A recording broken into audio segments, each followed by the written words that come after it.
Check. Tifani Sage. Guys, thank you for coming back to another episode of It's All Necessary with me, Tifani Sage. This space, as always, is a reminder that every life experience that we go through, it's only to prepare us and to propel us into our next level up in life. Please do me the great honor of liking, subscribing, and sharing with everyone and anyone who you feel needs this message today. So without further ado, I'm so glad that I have this amazing human being, Yusef Thomas. I can't wait to get into your story. To anyone who doesn't know, Yusef is a phenomenal actor. He has starred in the TV show BMF, which is on Stars, and Swagger on Apple TV. Yusef, thank you so much for being here with me. It's been a pleasure. Thank you for inviting me. I'm so happy to be here. And just so a little context, Yusef and I, we met last weekend. Yeah. And I was watching, I don't know the right term of it, but I guess you and another actress were doing sides. And when I saw the performance, I was like, oh my gosh. Now, mind you, this particular scene, there were a bunch of other actors who had the same, I guess, script. But the way you and your co-actress did the work, it was like, wow, now that is how you make words come alive on a paper. Right. So right. I feel like you're a legend in the making. Hey, man. hey, speaking into existence. Thank you. And I can't wait to dive into your story. So let's start off with childhood. Okay. Where are you from, and what is your fondest childhood memory? Well, I'm originally from Camden, New Jersey. Okay. What up, New Jersey? What's up, everybody? And fondest memory, I got a lot of memories. I could just say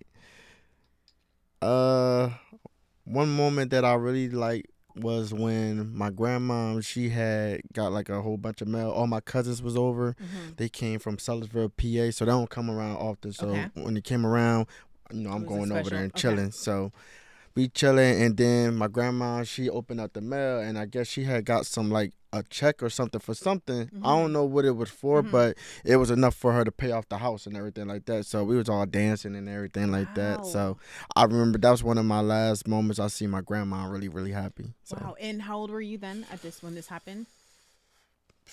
Maybe I was 10. Wow. Maybe 10. I know it was before I went to Florida. So 10, 11. Yeah. And it stuck with you, I guess. I mean, I don't want to assume what her personality was like, but did she have a hard life where she wasn't happy often, or it was just that moment of everybody together? It was just it wasn't my grandma always was the life of the party, but that was just a one moment where I seen my grandma ecstatic, and we all it was like a Brady Bunch moment. You know what I'm saying? We was just all happy, dancing with each other and everything like that. So it was just a cool little moment that all of us was together, because my family they spread out. So you know what I mean? And my grandma was always big on trying to have all her grandkids in one. So it was just a cool moment. Whoa, pop, pop, pop. All right, so my name is Tifani Sage. I'm a confidence and clarity life coach. If you're feeling unfulfilled in your life, or you don't know what's next for you, I'm your girl. I can take you to new levels of clarity. Click the link in my bio for a complimentary call with me, so we can get your life on track. Click the link so we can connect. Before we move on to role models, what was it like growing up in Jersey? Oh man, it was rough. Really? It was Camden, New Jersey. It used to be one of the most dangerous cities in America, and it calmed down now. But growing up in the '90s, it was I was from a certain neighborhood called Centerville, and it was it wasn't gangs around that time, but it was if you wasn't from this neighborhood, you can't come to this neighborhood unless you was associated with somebody from that neighborhood or whatever. Wow. So it was real rough, drugs, guns, all types of stuff. But I survived. I'm here. You feel me? You adapt to certain things, and it taught me a lot, and I apply a lot of those rules to what I do today. Like what?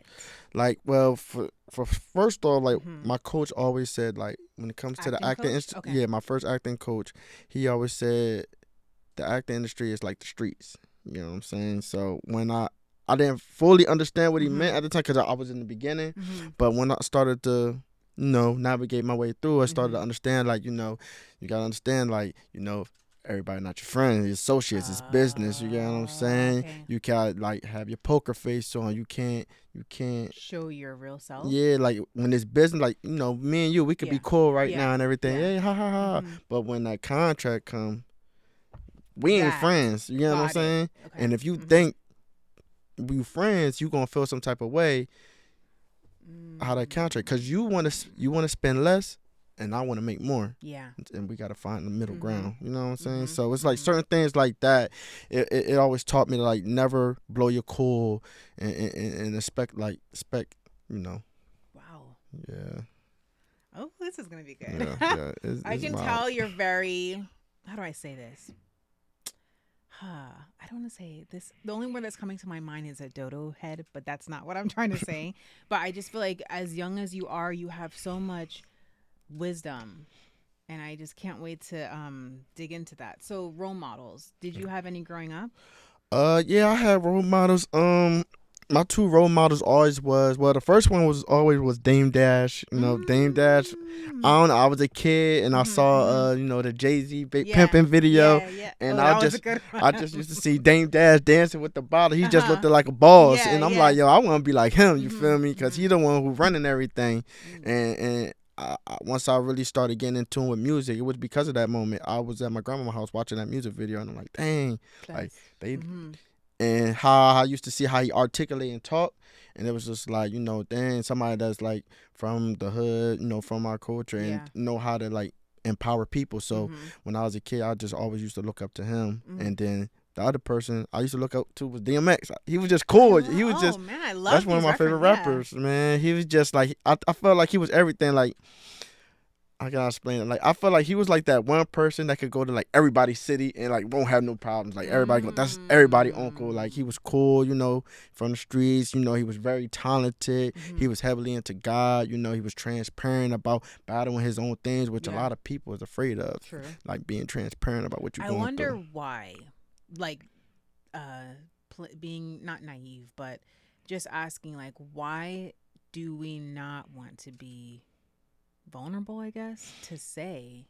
I feel like at times when I didn't want to be vulnerable is because some of the times when I used to be vulnerable to people, it always get weaponized in the future. Oh, so it's like, you like, after that happens a couple times, you're like, I'm good. But I think, like, for the world, like, I think people just afraid that if they show them true selves, that they're not going to be enough or accepted. So it's like, I don't want you to see this part of me. You feel me? Yeah.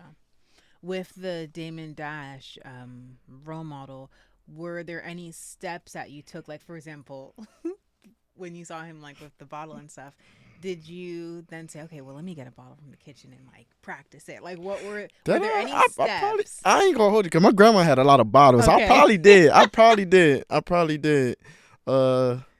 I don't remember, but I probably did though. But nah, I used to, like, used to dance like him all the time and stuff like that. So and I used to be like, try to like, I'm like, yo, man, we gotta do this. Get all my homies together. I was always the one that was trying to like make everybody want to rap and stuff like that because I was in music before acting. Get you feel out. me? Yeah. We're producer wise, artist, or? Well, when I was a kid, I was rapping, and then like eventually I started getting into beats because one of my homies, DJ Cooley, shout out to him. He was a big producer in the tri-state area, and like, we used to always have to bribe him to make our beats and stuff like that. You feel me? So I just got tired of trying to ask him for beats, and I just like, yo, I'll buy you some food, bro. Teach me how this. Because he was like a sucker for food. You get him some Chinese food, he'd be like, yo, bro, I'm going to show you this and this. And then I just started making my own beats, and I just realized, like, I was mad talented into that. And it was like, I ain't really want to talk about, like, gangster stuff like that no more. You feel me? Because it's like, I don't live that I'm not shooting and getting into people, so I'm not going to fabricate that, right? So, and I just wanted to make beats, and I just fell in love with it, and I just took off with it, If you had to say who you were like back then, who would you say now, like artists in the game, That's who now. you were like back then, as far as not style wise, but I guess lyrically or the subject matter? I would say like a mixture of Like Big Sean? like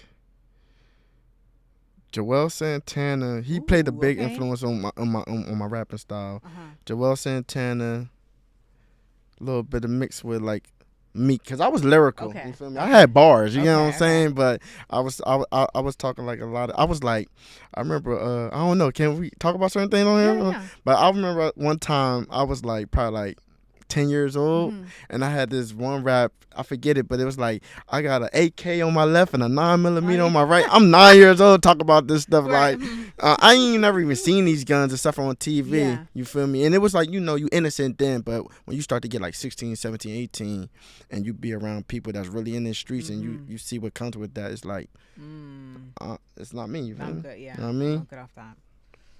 Ooh. What are some similarities and differences of your personality from when you were a teenager to present day? You said personalities. Say that again. No worries. Similarities. So how are you the same and how are you different now versus to how when you were younger? I think the similarities of how I'm still the same. I think I have like the proper words, like I have a like a relentless drive. You feel me? I'm very passionate. That always been my way. You feel me? I'm like 0 to 100 when it comes to what I believe in. You get what I'm saying? Like if I'm all in, I'm all in. So I feel like that is the same in a sense, but it increased. You know, as I got older, I've been able to empower it more. I think the difference is now is like I'm more patient.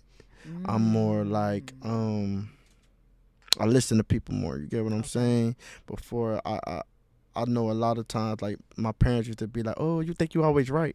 I still do think I'm always right, but I'm not gonna say it. I'm saying it in my head like, yeah, I don't know about what you're talking, but I'ma listen to what you're saying. Then we could try it and apply it, and that because of acting, I think acting has really like shaped me a lot as an adult. Like to really get mature. Cause I think a lot of the things that I had to learn with acting, it really like shaped me. Is it more so the craft or the characters that you're playing that you're learning from your character? I believe it's the craft. You get what I'm saying? Because it was a lot of like for instance, like just like the process, right?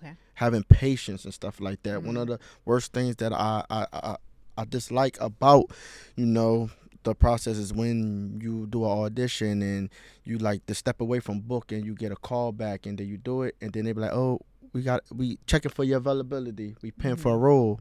That raised my anxiety. I'm like, dang, is they gonna call? Now I'm thinking of ways like, damn, I don't think I got it, and that makes me impatient. But it's nothing I could do. They gonna call when they call, so you gotta deal with it. You feel me? That is so good. What would you say is another aspect in your life where you're being impatient may have caused, I don't know, for you to speak too soon or for you to like come off a certain way and then something was pulled away from you?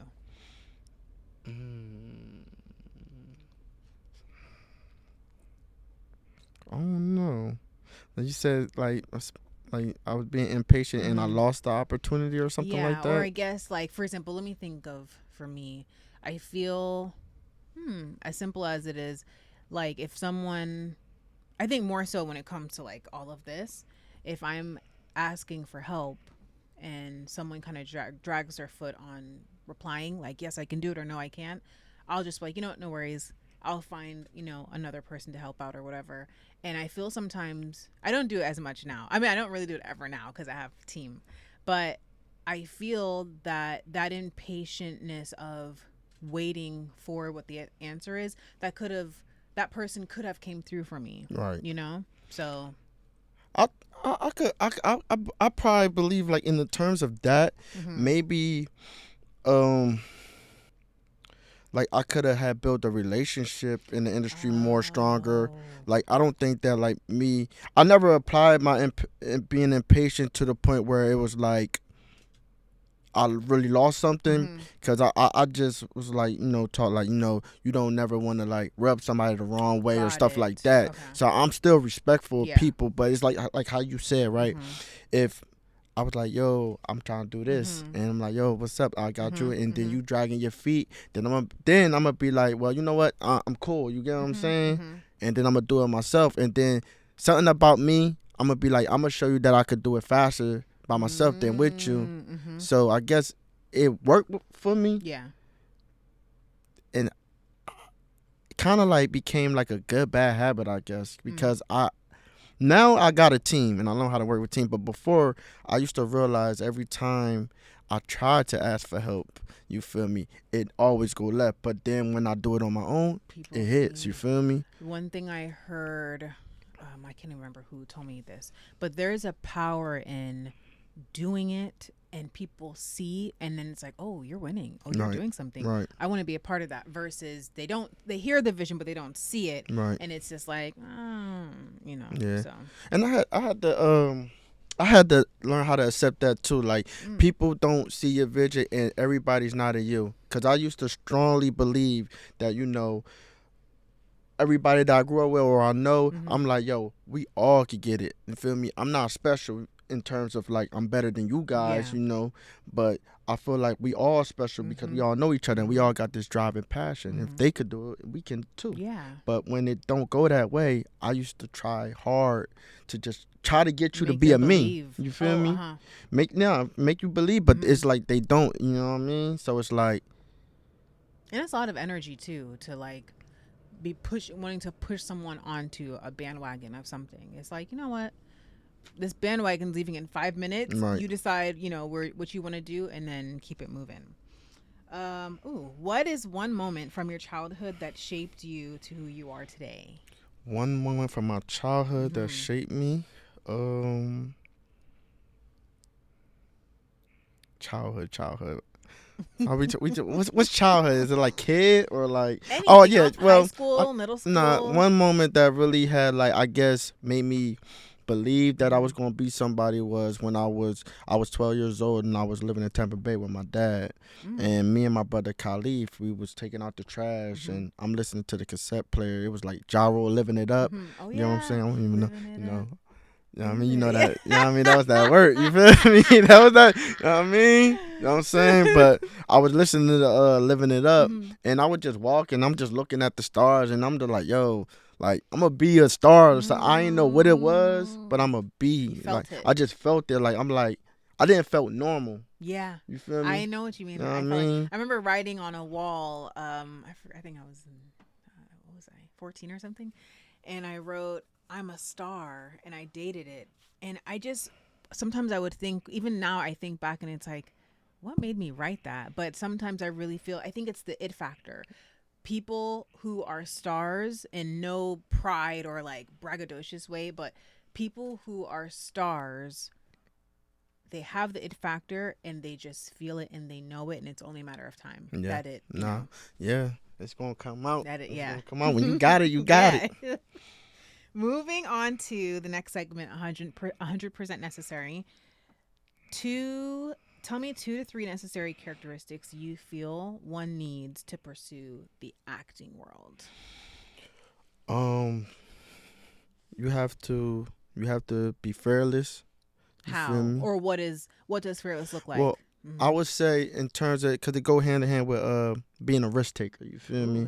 Okay. In this, it's no guarantees. That's just what it is. You feel me? There's no guarantees, and there's no guarantees that you gonna live a long life. So it's like, you want to do this, you're going to have to take that risk. You feel me? What that risk may look like, you may have to move to another city. You may have to use this money for this, and that's one of the number one things I tell people, like a lot of young actors, like, yo, if you have the ability to take hard working money that you make and you invest it in your dreams, you separate yourself from like 90% of people. You feel me? Because they're doing what with their money? They whatever, buying food, living life or whatever. Like, people look at it like acting classes is like, oh, I'll do that when I have the extra money. You get what I'm saying? No, if you want to be in this, you need to figure out how you gonna get that money for acting and for your bills. You get what I'm saying? Like one of the things I always said to myself, it was like, my dreams is never gonna want for nothing in terms of expenses, but my bills always gonna get paid. But I'm gonna make sure I'll be homeless before I'll be not going to class. You get what I'm saying? Because like, it's people out here that really want this bad. You feel me? And like, you got to be able to keep up, so you got to be able to take that risk. Yeah. I know that's one I would say. That's a good one.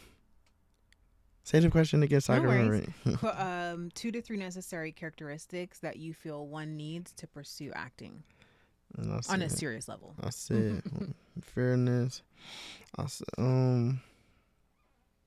dang, I had them right That's there. Okay. We can go back to, but okay, I feel that in and of itself, though, as you said, it weeds out the weaklings or the I call it living room talk, when it's just like, oh, I want to do this, or I'm gonna do that, or I should have. It's like, you ain't doing shit. Right. Like, just just do it.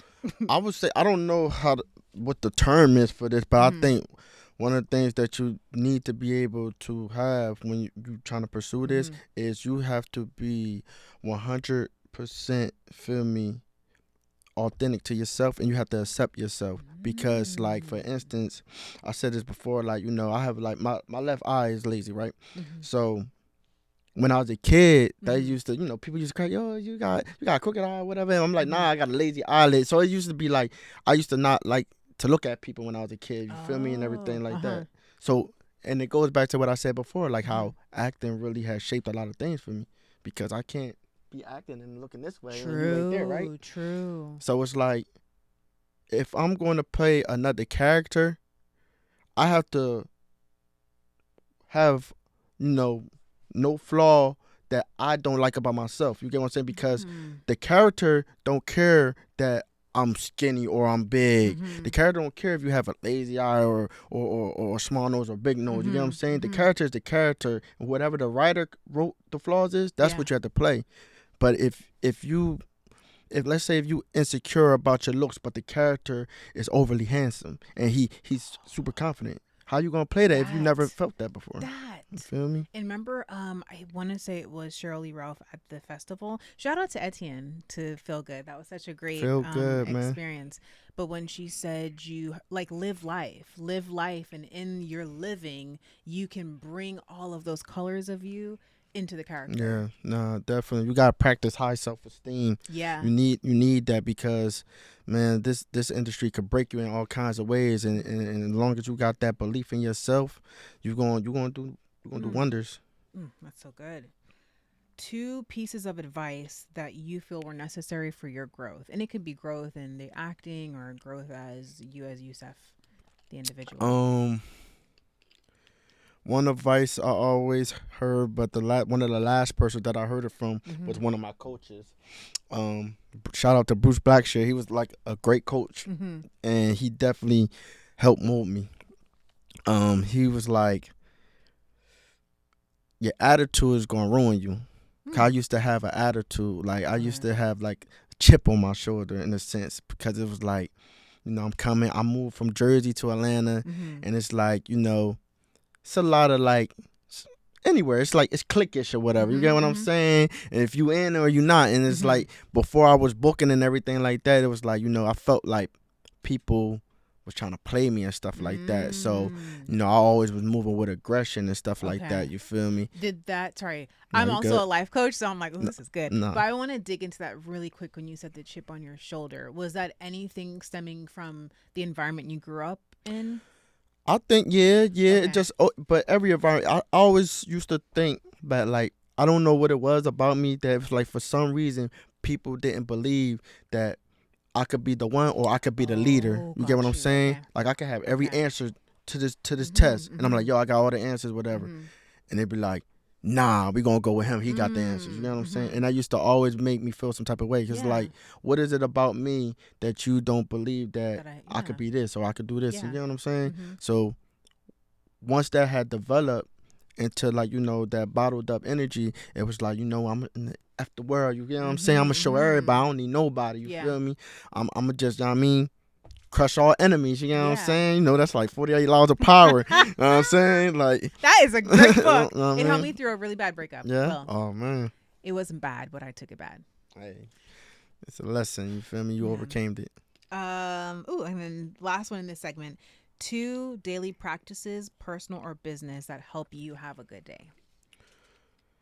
One of my main practice that I do is I go to like my happy places and stuff like that, right? So I got 2 happy places. It's either overseas in the Caribbean or Where's your family from? They're from New Jersey. Right? I sound like Caribbean because I feel like I'm seeing maybe like Barbados. People be asking me am I Haitian or something like that, and I'll be like, I don't know. You know, my grandma from Miami. You feel me? So she might got what's your favorite island? I love Dominican Republic. Okay. That's my favorite. Colombia. Well, Colombia not an island; it's a country. Brazil was amazing. I want to go. Yeah, Brazil was amazing. I was there for my birthday. Get out! It just passed? Yeah. Well, July 14th. Yeah. Wow. What was I gonna say? Oh, yeah, 2 happy places. So Caribbean and then So my main one that I could practice daily is, you know, I go to the movies. You feel me? So I got like by yourself? Yeah, the AMC A-list. You can pay like $20 a month. You can see 3 free movies a week. You know what I'm saying? You know what I mean? Every month. Wow. So it's like when I go to the movies, I don't care about nothing that's going on in the world. You know? I'm free. I'm in tune. I'm just happy. You get what I'm saying? Yeah. And I work so hard every day, so when I give myself that moment for that 2 hours, you know, it's just enough to keep me going. You feel me? And that I hear, invest in yourself. Yeah. With the 20, because somebody could be like, oh, I don't want to pay that $20 a month. But as you said earlier, if acting is what you want to do, or whatever it is that you want to do, decide, okay, as you said, my dreams is not gonna be in lack of anything. Right.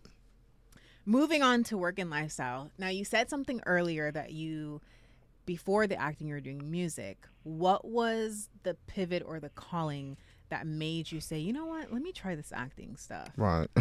So, you know, it was like I was doing music for so long since I was a kid up until, you know, my late 20s.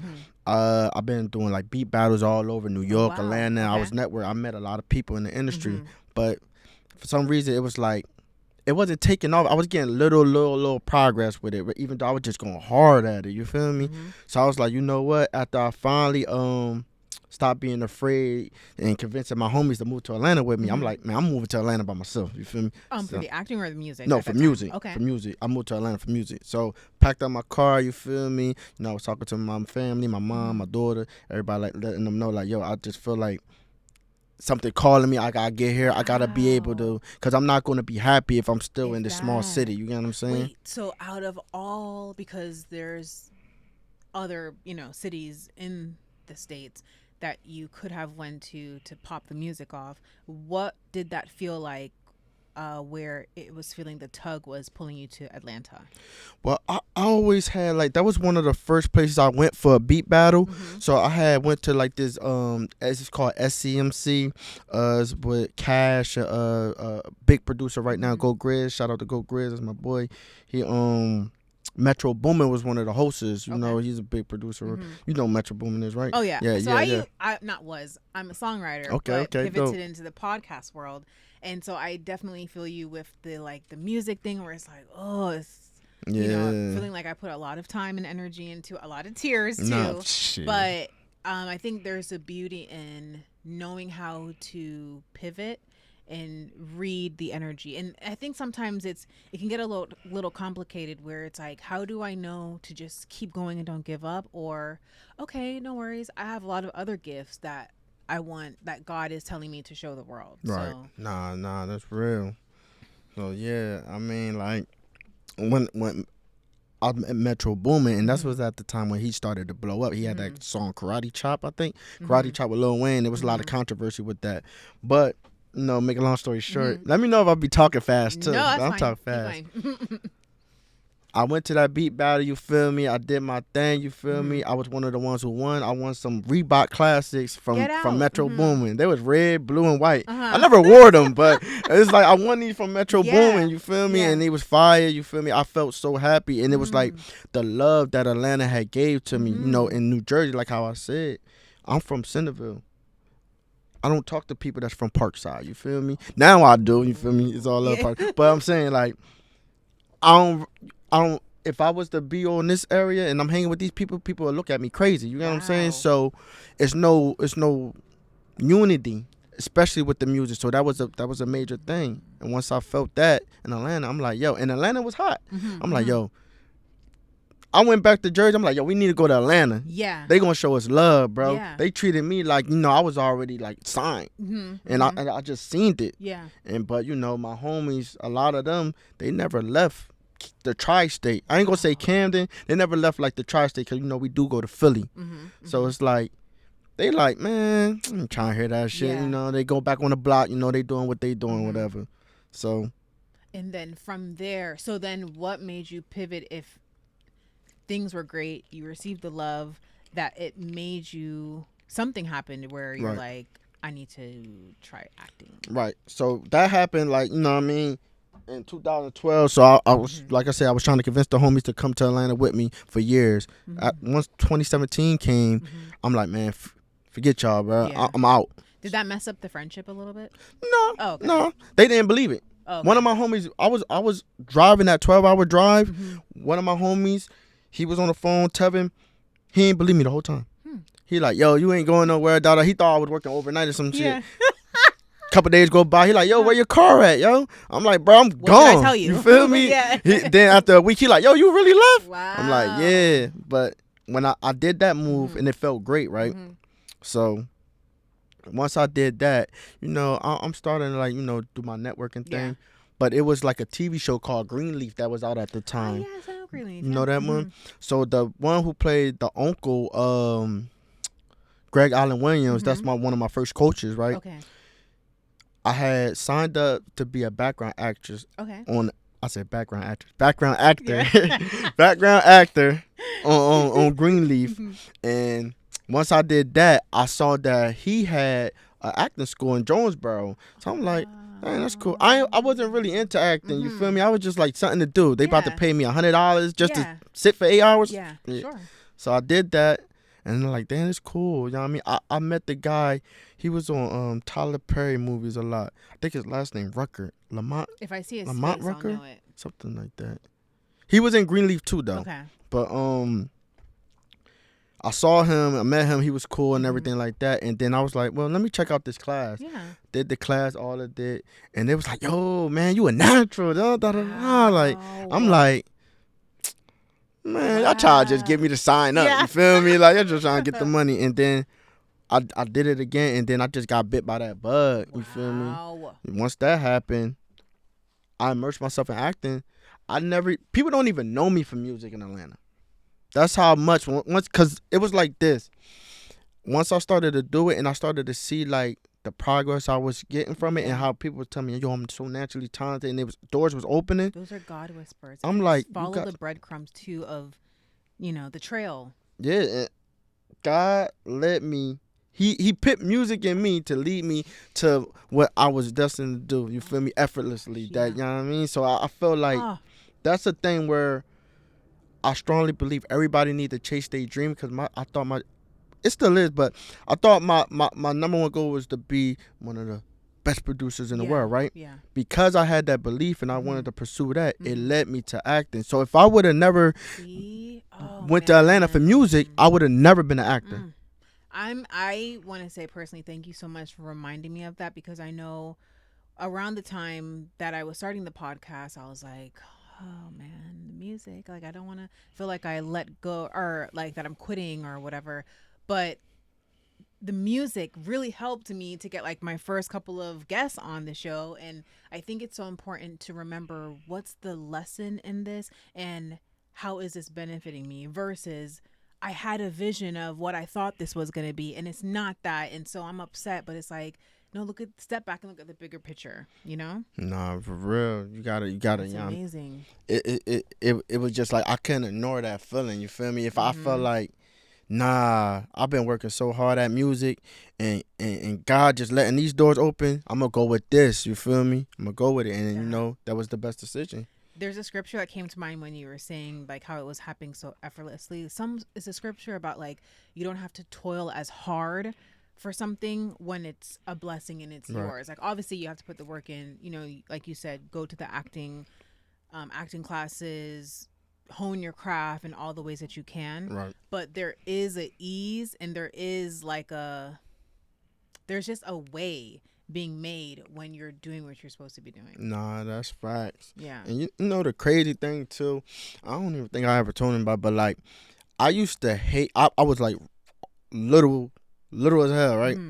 So I used to hate having to go on a bus with my grandma and my mom. They used to be like, yo, say that you 6 or something like that. Because I think it's a certain age where you could get on for free. You feel me? Yeah. And I looked the age, you know what I'm saying? But I probably was like 13 years old. Like I was like 4 foot. I ain't get my growth spurt until like 17. Wow. So, and I'm still short, you feel me? So I ain't grow that far. But it was like, I used to hate that, always getting carded when I go to like a liquor store or go to like a club. You know, all my homies, they look grown, you feel me? That was like, pissed me off. Yeah. But that right there became my blessing in acting because I got in, I looked at like a teenager. And that's one of the best things you want to look like as an actor if you're over 18. And that's what really like propelled me. It all works together. Yep. It all works together. Okay, so we spoke about a lot. So what did that process look like when you embarked on the acting journey? So you signed up for the classes after being a background actor, and then was it just like, okay, we'll keep going to this class? How long were you going to the class for? Well, once I was all in, I was going to like I had multiple like I said, I'm a type of person like I want to work with the best. I want to be all in. So I had 2 coaches at the time. Okay. You feel me? So I was trying to figure out how can I make this acting thing full time, but also try to like live life. You feel me? Because I was gonna ask, jobs wasn't working, but. Yeah. Fortunately, at that time, Uber was a blessing. And I'll say, like, yo, a lot of actors might have pride in whatever the case may be. But listen, Uber, DoorDash, Amazon Flex, all that stuff. If you an actor and you want to be able to afford to, you know what I mean? Yeah. You need to be doing that because it gives you the maximum freedom, too. Like, you could study. I could turn off the Uber app. You feel me? Go do this audition, go back to Uber. But if I'm at a job, which I had got fired from, I'm like, yo, I got an audition. They're like, yo, we're going to let you slide this time, but you can't do it again. You feel me? Now it's starting to get in the way. You know what I mean? Happened again. And they were like, no. And you went to the audition? Yeah, of course. Yeah. Cause I'm like, cause my thing is this, you know, a lot of things that I did, you know, in my journey of chasing my dreams probably was like, you know, unorthodox or people would consider crazy. But at the end of the day, I moved to Atlanta to become something in my passion and my dreams. Yeah. I didn't come to Atlanta just to work a job. Yeah. I was getting good money in Jersey. I could have stayed and did that. If I'm in Atlanta, I'm all in. I'm going to figure out how to make this work. It wasn't no plan B. It wasn't no coming back home. Yeah. None of that. It's like either this was going to work or I'm just going to be miserable. Yeah. You feel me? Because it's just, like I said, it was something in me. Something in you. That I just... And one thing that I hear in this is you knew, which is so important, you had a vision of what you wanted and you didn't let anything get in the way of that. You can't let nothing get in the way of it. Because once you do, like you said, it's just, well, you could have just... Why move? Yeah, you know? Yeah. Before you made the move from Jersey to Atlanta... was it easy for you to save up a lot of money to make that move? Or sometimes it'd be like, okay, well, I can spend a lot of money here going out, eating a lot or whatever. No, well, when I originally had moved, I had transferred my Walmart job to a Walmart down there. You get what I'm saying? But I had like $2,000 saved up. I didn't have no apartment, none of that. So I had booked the days in for 2 days, and I was like, once I get there, I'm gonna try to figure out like if I could get a roommate or something like that. And then I was lucky enough to meet somebody named Corey. She and her boyfriend, they was looking for a roommate and everything like that. So it worked out fast, but I didn't have no plan. I was just like, I gotta go. Yeah. Because if I think about it, then now you ain't gonna do it. You feel me? I just had $2,000. Wow. Oh my gosh. That's scary. Yeah, but that's why I said I think that's one of the blessings I think God gave me as well. But I gotta understand that it can be bad for you. Like my risk tolerance is very very high. Like I'm more prone to take the risk. It gotta make sense to me though. Yeah. But you gotta have some type of fear instilled in you because fear is an indicator for safety. You know what I'm saying? Sure. So you gotta know when to be like, all right, you too much on the deep end. You feel me? But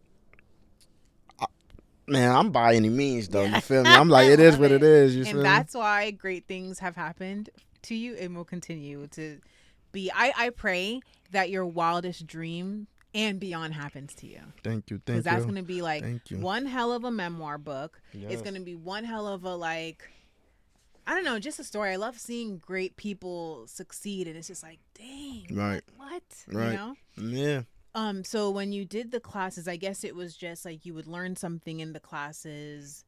I think more so like the journey.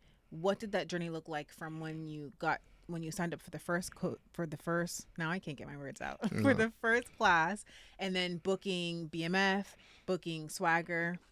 Well, so my first once I had started going into acting classes, I started to network with my peoples. Okay. I did a web series called Grows Bay High with Telleriana, and from there I was on Actors Access. I was looking up roles. So my first official joint that I ever booked, it was a reenactment, crime reenactment. Murder Chose Me, and I was still working at Amazon at the time, and I once I saw myself on TV at Amazon in the break room, that was like a light, like yo, go harder. But like I said, life going life. You feel me? So it was like it was a struggle to be able to maintain because I have a daughter as well, so I'm still managing being a parent and chasing the dream because you can't you know what I mean, be like 100% here and then just like you know what I mean.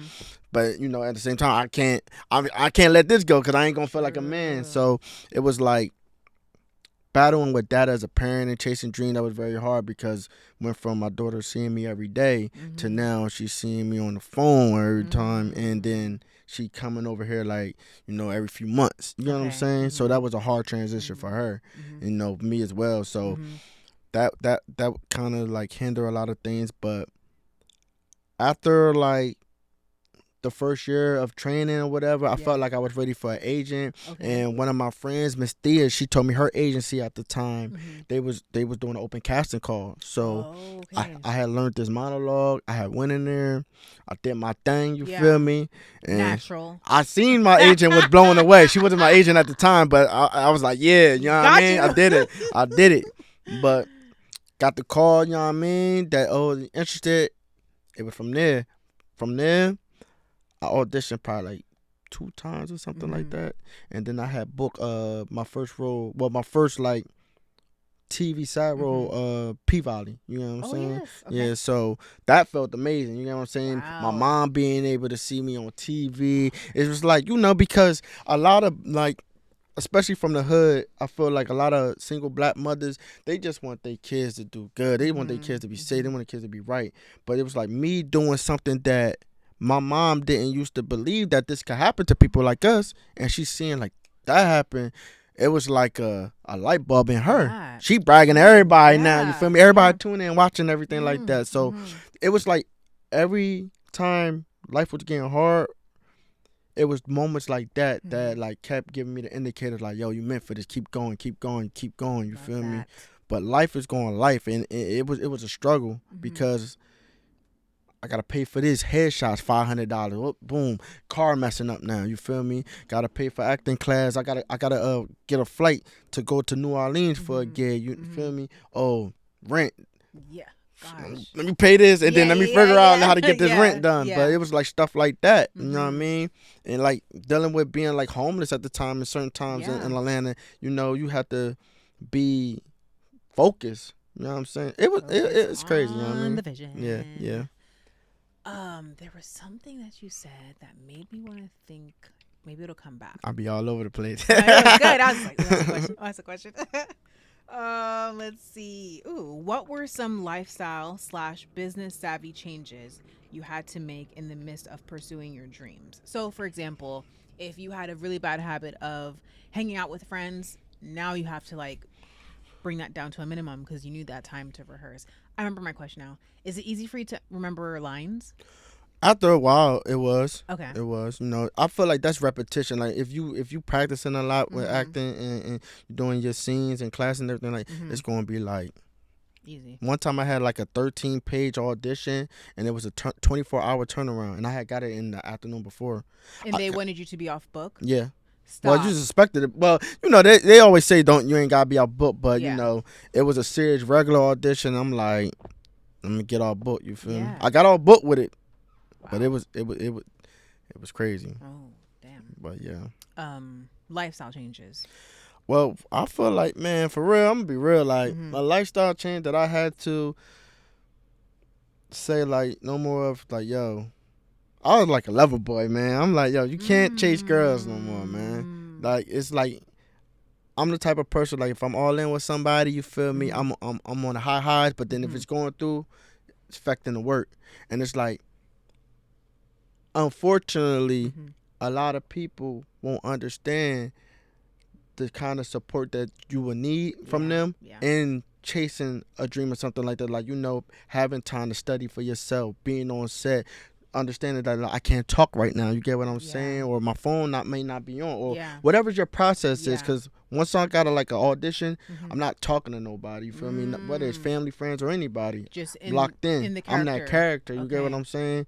So, you know, it'd be all good, but then when you really start to like somebody, they'd be like, nah, people make time for the things they want. And I want to make time for my dreams. That part. But, you know, I'm a guy, I'm hard-headed. I kept, you know, trying to get into relationships, date certain females. And I'm like, yo, this is not only messing up my money that I could be using for the dream, it's messing up my most valuable asset is my time. You get what I'm saying? And I felt like heavily like God, like, yo, I ain't gonna give you this next step of blessing if you keep on trying to share yourself with all these people that's not even gonna be in you know what I mean, the glory story. You feel me? And it's like, how can we really expect to get more if we can't handle what we have? I don't want to say the small, but if we can't even handle the portion in front of us, we're gonna fumble the next thing. Yeah. You know. Yeah. I think, well, the next one was, when was the time that the actor ride got rocky, but you did a great job of saying how many things can happen. Rent, still car. get rocky. Still get rocky.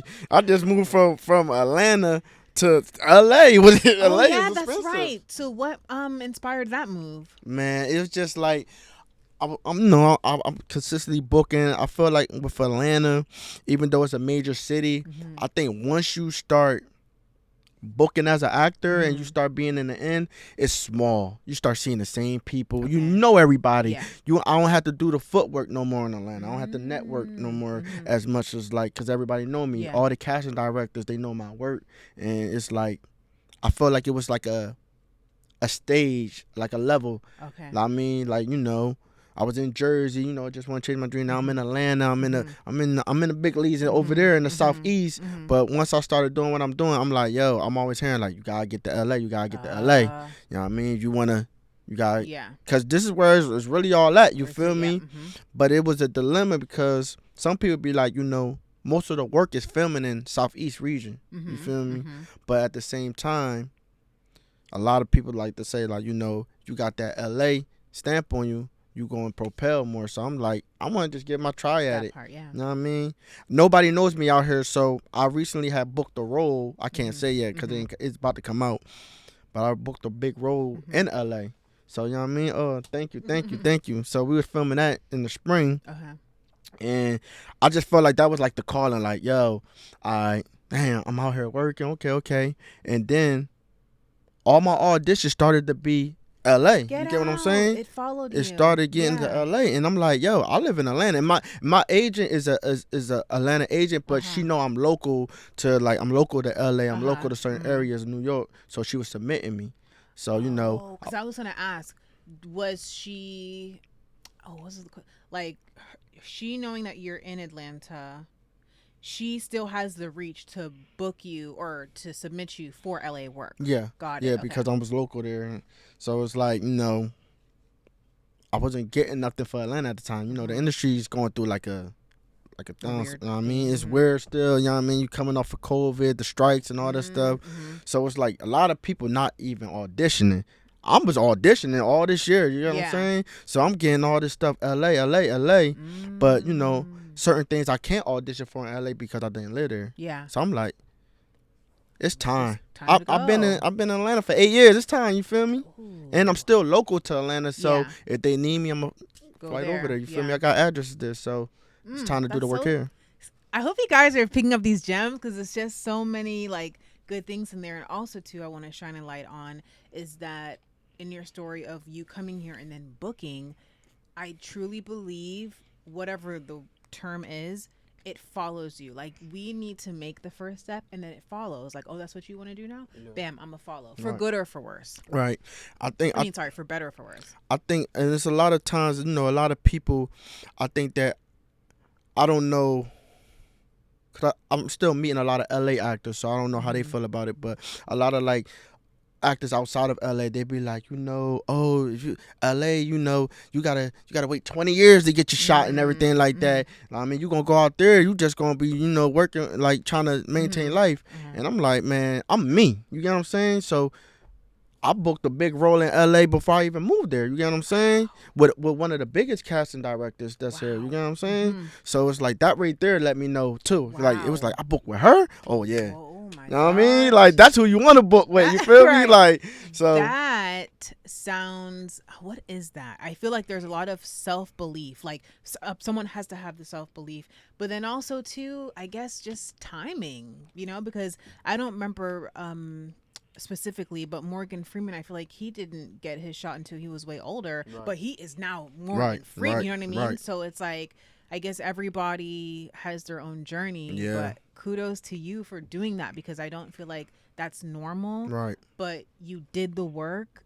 You show up, you're serious about your craft, and you're freaking good. Yeah, that's the thing. Really that's the thing. Like you gotta, like I seen an interview before. I think Rick Ross has said it. Like I don't care how much time it takes, as long as we don't waste no time. You feel me? So just being prepared. I was prepared for that opportunity. You feel me? Doing the work over and over and over and over, being obsessed with it. You feel me? You gotta be obsessed with this, and because of that, like you said, with timing, when the timing came, I seized the moment. You feel me? It's a perfect puzzle. You gotta have every component.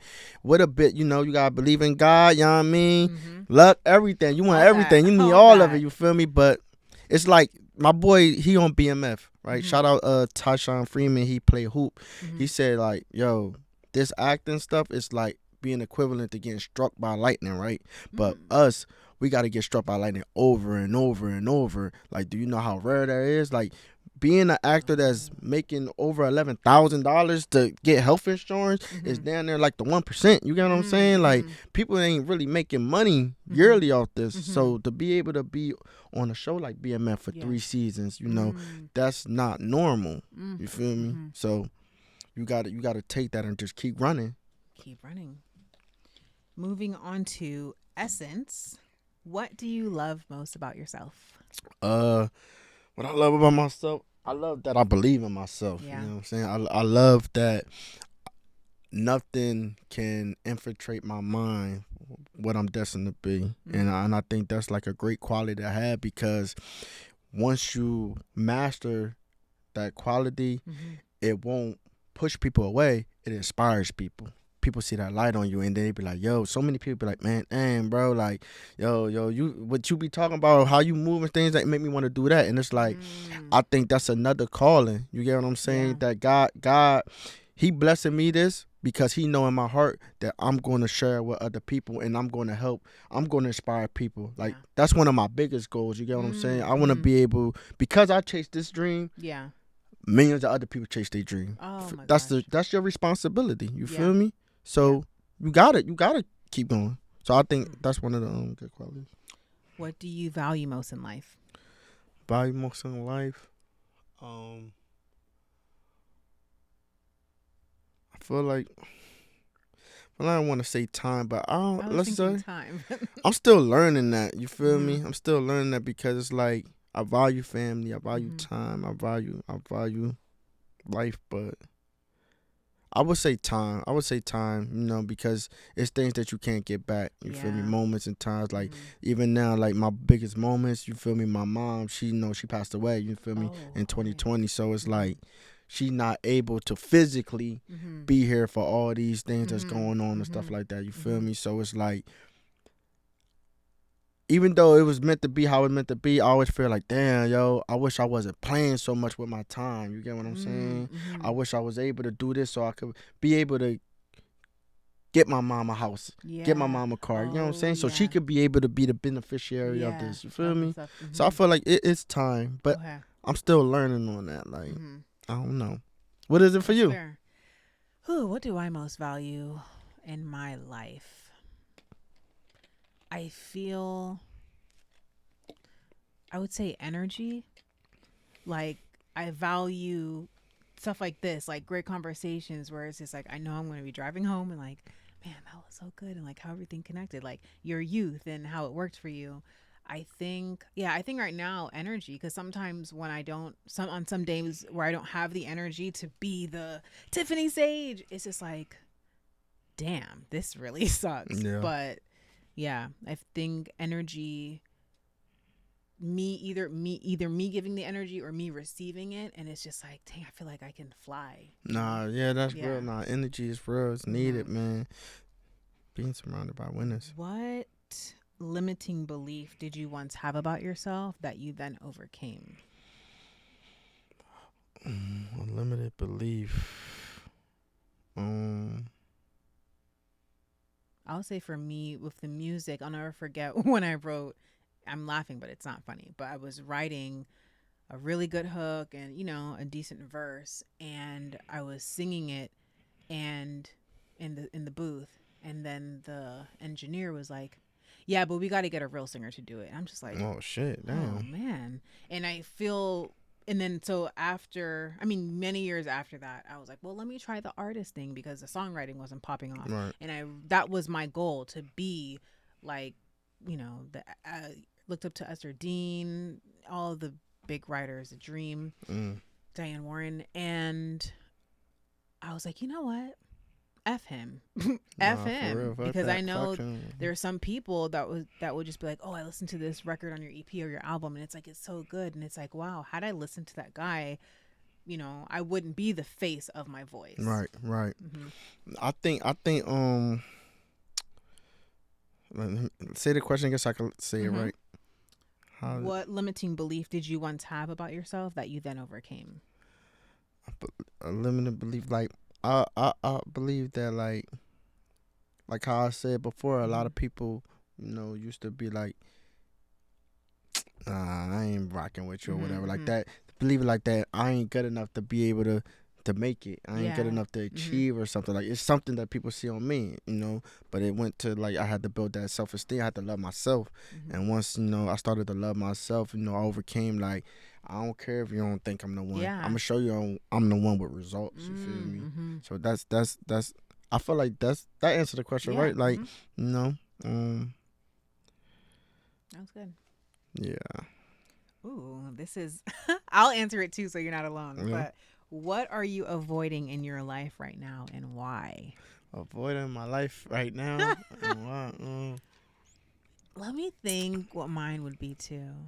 I feel, I think I'm, I mean, I would love to be an actress later on, but sometimes I feel like God's like, yeah, your later on is like 5 months from now. So enjoy this, because I'm going to have you on Right. a different platform. But I think right now what I'm avoiding, which I need to do, is maybe like um being more on YouTube, or just kind of showing more of myself. And I think sometimes it's like I feel like I'm showing myself, but then my business partner will be like, "Nah, Tiff, if I didn't know you and I'm looking at your socials, I'll be like, I still don't know you enough." So Right. I think, I don't know, why am I avoiding it? I think it's just because like it's another thing to do. Like I'm doing so much already, but Right. I need to do it. I feel like I think something that I be trying to avoid Mhm. is like in terms of networking, Mhm. like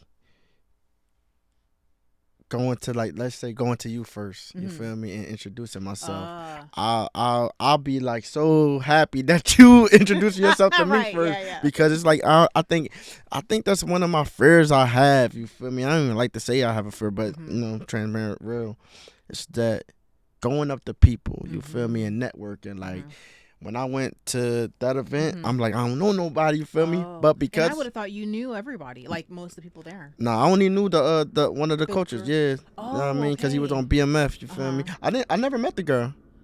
Nah, and Wow. and I'm that was a telling you, you good thing guys too. had a good chemistry. But that's how I really be on set though. You not once you book the role, you most times you're not gonna be fortunate enough to know who you gonna be doing this. You gonna Yeah. meet that person on set. You feel me? But And what you about might the not rehearse. chemistry test piece? They Sometimes you don't get that. sometimes they do Okay. that. Sometimes they do that. Like Okay. when I was on the show with well, I guess they do that more with the love interests, right? Oh, got you. So Okay. I haven't done that yet. You Got feel you. me? But no, I didn't meet her. I don't know her or Wow. nothing like that. You feel me? But you know, it worked out like that. If that was a It chemistry was test, you good. know It what I was mean. good. But that's the great thing about acting and knowing how to do the work, because you know how to adjust to a person. Mm. It's not about I'm trying to win, you trying to win. It's about Mhm. what this character went, and how we Mhm. gonna make it a masterpiece. You feel me? What is a question or two that you always ask yourself about your character to make sure you're doing that character justice? So, for example,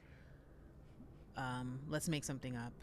Let's think of something. I don't know. This guy just moved to the city and he wants to be a big a big shot in whatever his industry is. Do you look at it when you're reading the script? Do you say, or when you're like when it's action, do you think, okay, remember that time in my real life when I really wanted to prove myself? Like, what do you ask yourself to to make that character shine?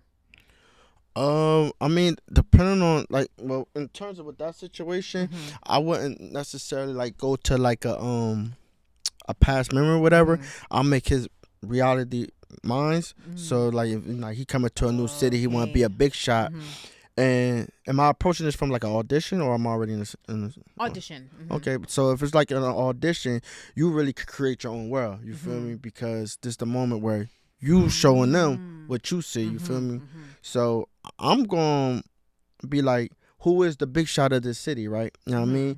Jamal is or whatever. I'm gonna Mm-hmm. figure out. I'm gonna ask myself, how do I feel about Jamal? Am I afraid of him? Do I want to? Okay. Am I not? You feel me? Okay. Is do I want to take his position? Do I want to work with him? I'm Mm-hmm. gonna ask myself questions like that. I'm gonna create the whole dynamic of it, and I'm gonna ask like, what do I really want? You know, as Mm-hmm. the character. You feel me? Why do I want to? Why do I want to be a big shot? You know, do I want to be a Wow. big shot to help people, or do I want to be a big shot Mm-hmm. to like, get revenge and Mm-hmm. you know what I mean, be a dictator on Yeah. people. So once that happens, now I'm playing mute. Like let's say if I take the choice of I want revenge, I'm just Yeah. want to be Mm-hmm. ruthless to everybody. Mm-hmm.